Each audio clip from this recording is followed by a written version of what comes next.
Praise the lord. దేవుని నామానికి మహిమ కలుగును గాక. ఈరోజు దేవుని వాగ్దానము, కళ్ళములో ఒకడు పనులు కూర్చున్నట్లు యెహోవా వానిని సమకూర్చును. మీకా గ్రంథము 4వ అధ్యాయం 12వ వచనము. దేవుడు మన పట్ల ఉన్నతమైనటువంటి ఆలోచనలు, తలంపులు కలిగి ఉన్నాడు. దేవుని ఆలోచనలకు, తలంపులకు మధ్య వ్యత్యాసం భూమికి ఆకాశంకు మధ్య ఉన్నటువంటి వ్యత్యాసం. దేవుడు మన పట్ల ఉన్నతమైన ఆలోచనలను కలిగి ఉన్నాడు. దేవుని ఆలోచనలను మనము గ్రహించలేకపోతున్నాం.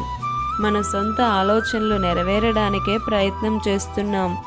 ఒక విశ్వాసి తన జీవితాన్ని ప్రభువుకు అప్పగించుకోగలిగితే విశేషమైన అద్భుతాలను మనము చూడవచ్చు.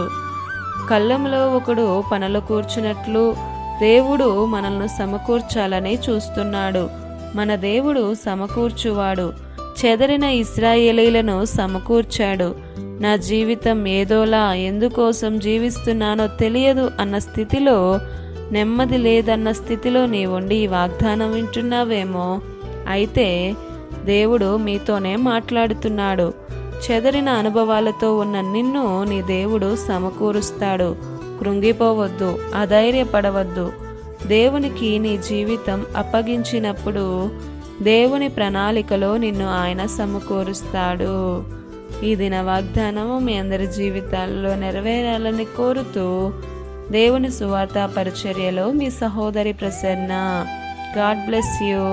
ఆమేన్.